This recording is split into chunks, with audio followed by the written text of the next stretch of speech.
All right. Um, it's 1 in the morning here in Houston, Texas. The internet's not too good here, but I'm gonna try and do this live video here. Hopefully, it's not too choppy or too crappy or anything. So this is I guess it's gonna be the first CrossBones MMA rewind, which is basically gonna be a series of videos that whoever's gonna does. So either myself, Nick, or John will be doing. Anyway, that doesn't matter. The important part is this. So these rewinds are going to be about events that either we go to or we watch on TV. We want to talk about just before we forget anything, any kind of detail. So I was able to. I was thanks to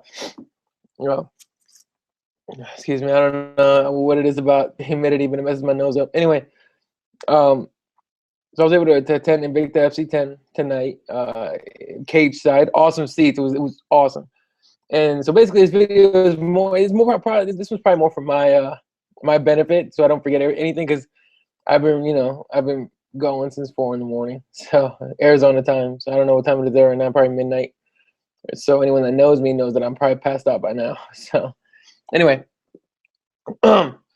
so I'm going to talk about the entire thing. So first of all, getting to the arena was kind of weird because I scoped it out before, right? It's like pretty much the first thing I did when I got to Houston was scope that place out because it was kind of hidden behind an office building, and so it was Arena Theater, here in Houston, and it's behind Arena Plaza and Arena Office One and a bunch of other crap. So I scoped it out, looked at anywhere to go when it came to event time. So getting to the building, I got there about half an hour early. I hung out in the car for like 10 minutes and just decided to go look because you know what they say, if you're not 15 minutes early, you're late. So at least that's what my dad says. Anyway, I got into so I got to the event. I met up with Eric Jackman, I believe is his name, and he does PR stuff for Invicta, and he hooked us up. So thanks again, Eric. It was a privilege to attend this event, especially after what actually went down tonight. So getting into the room was cool. I got to sit front row. So the stage is a little bit higher than where you're sitting. So they're not the greatest. I'm not saying not the greatest because they are awesome seats. I mean, look, I would not have taken second row. I'm just saying. So especially for what I was doing, which is covering the fight. So other fights, and there was sometimes there was angles here and there where you couldn't see a lot. So it was still cool. There was still screens everywhere. You're fine no matter what you were saying. It was a great seat. So yeah, so you sit down and just wait, and the presentation is still cool. The entrances are cool. Everything's awesome. And so we get to the first fight.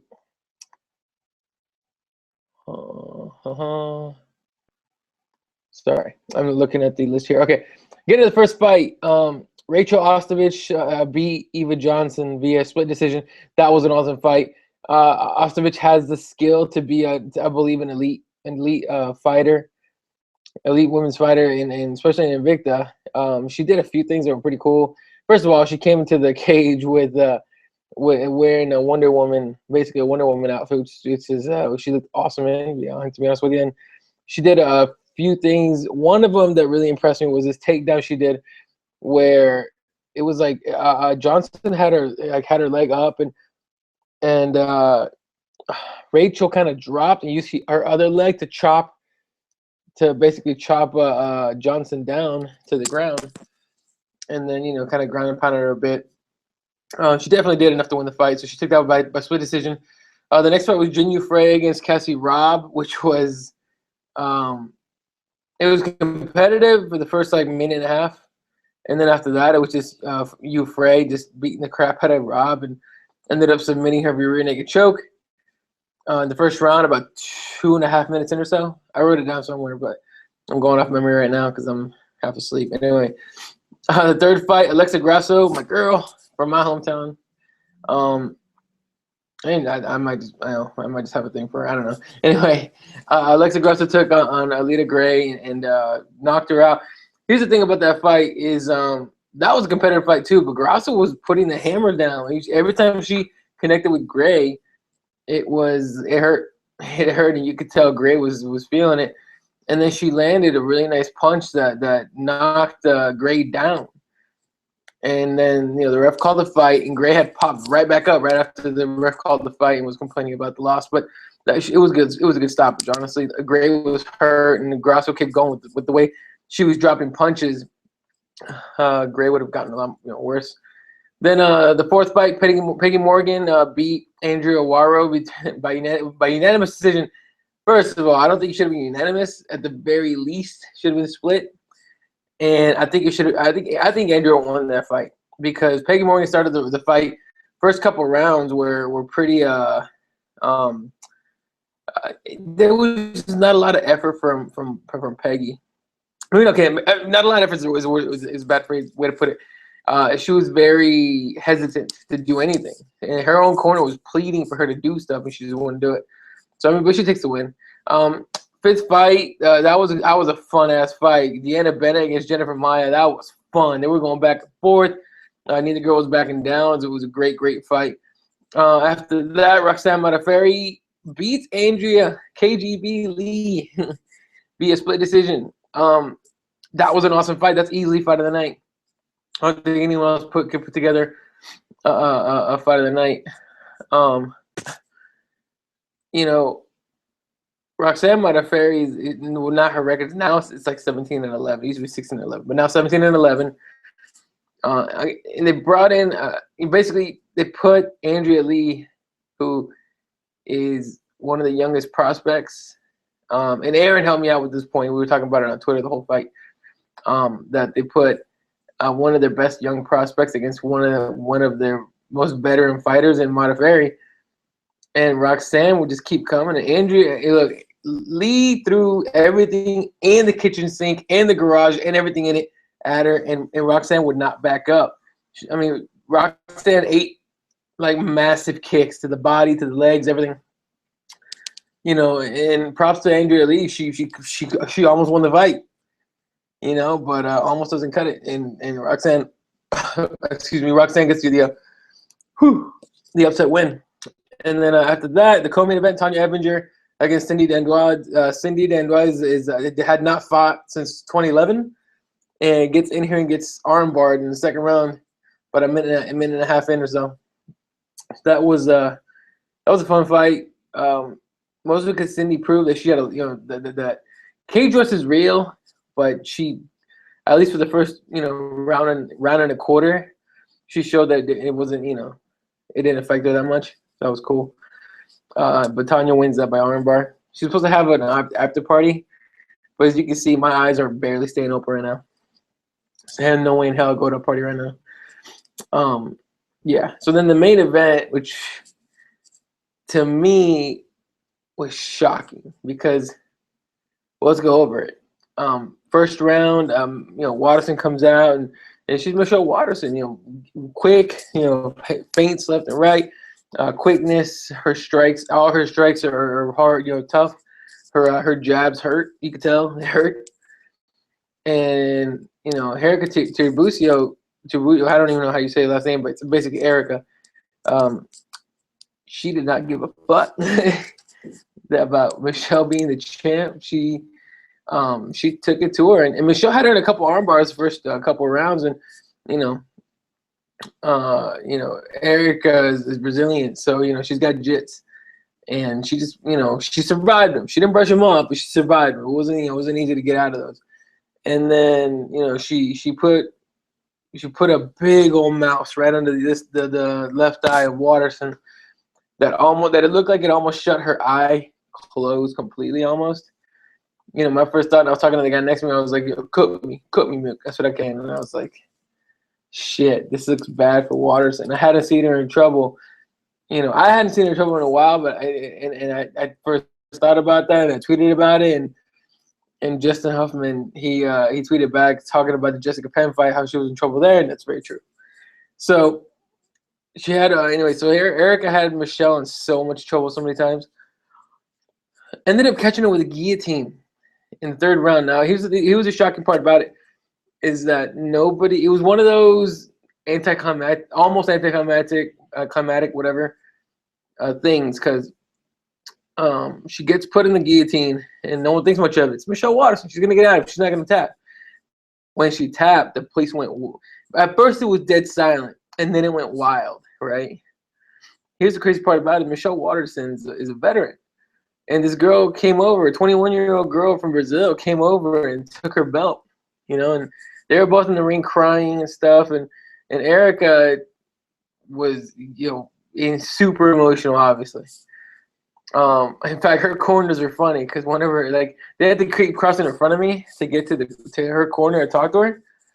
He said, "Excuse me, my friend, excuse me." And I was like, "Hey, dude, go for it. Don't worry about it." And one of them was like, and I was like, "You okay?" And his buddy comes back and says, "Oh, he lost his voice." That dude, when he was screaming and being happy for Erica was it's pretty funny. So she takes that win. Sorry, in the belt. She takes the win in the belt.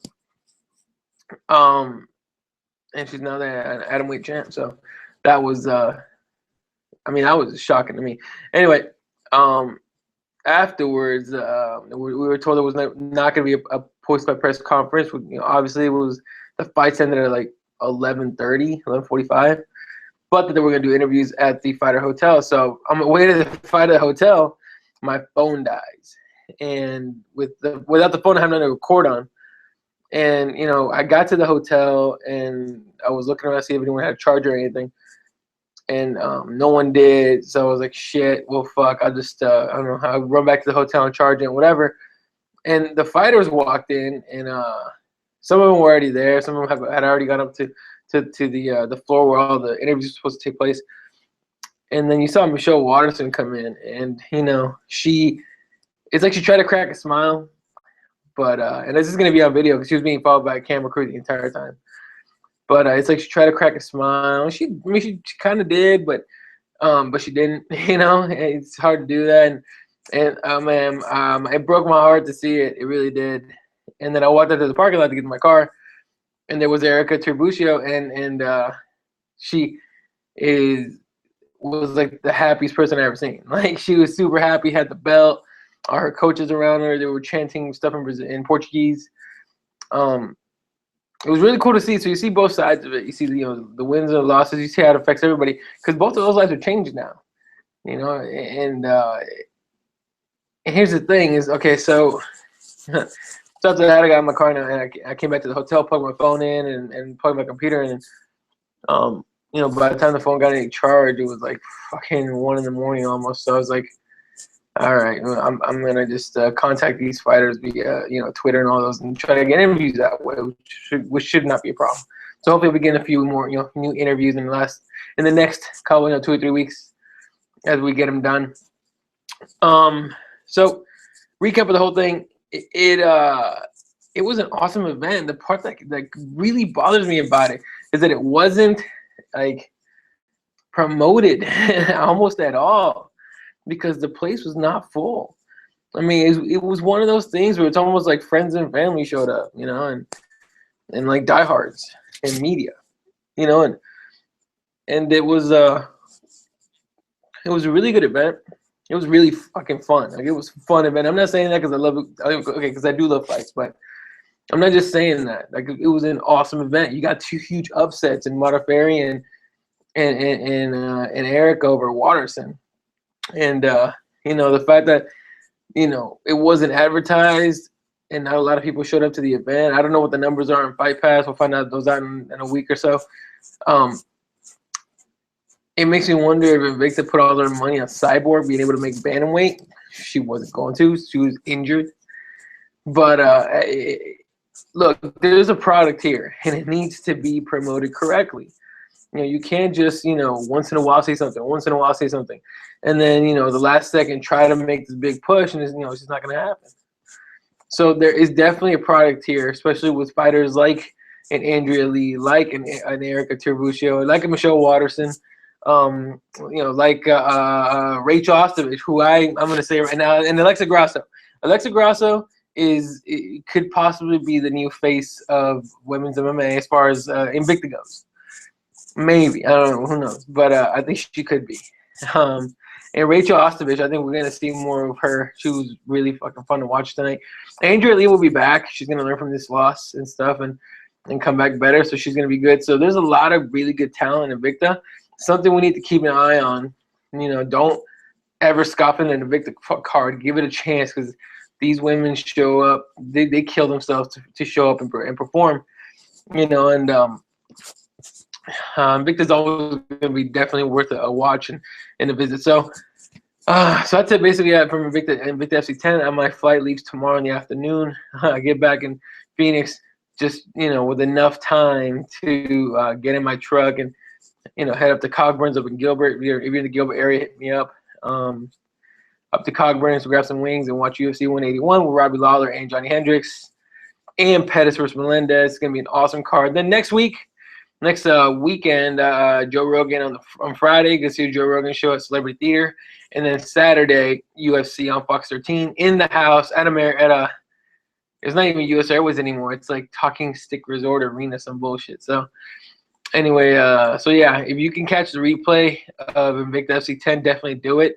Especially the fights that I recommend you watch are the Alexa Grasso fight, the not the Jinu fight. That was way quick, but the Ostovich fight, you want to see something that's coming up. The Andrea Lee Roxanne Modafferi fight was awesome, and absolutely watch the main event.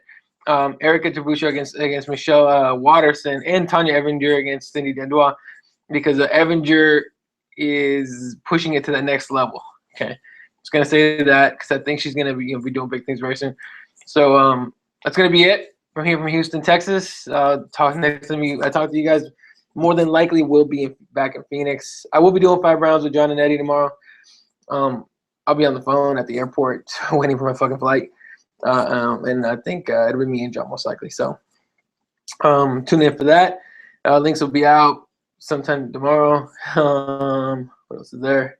It's like I want to say more, but I don't. Like I got nothing. So one more thing. As far as UFC 181 and the weigh-ins, if you watch them or not, if you didn't watch them, Brendan Schaub and Travis Brown got really close. Like they wanted to throw down at the weigh-in. So definitely something to keep an eye on for that pay-per-view tomorrow. I will be doing play-by-play of that UFC 181. So hit me up on Twitter at Elaw31. And we will be doing a Keyboard Warriors on Invicta FC 10 and obviously other things. I'm trying to get the usual guys, Aaron, Fred, Justin, Nick, involved as much as possible with Keyboard Warriors. Links will go out as far as when that's going to be. Might not be the 9th. I think the 9th is, the 9th is, holy shit, I'm tired. All right. The 9th is Tuesday, I want to say. So it might not be Tuesday because the 9th, YouTube does some bullshit maintenance thing. So anyway, it's going to be probably later next week. So thanks for tuning in. Have a good night. And this is Elaw signing off from Houston, Texas for Invicta FC 10. Good night.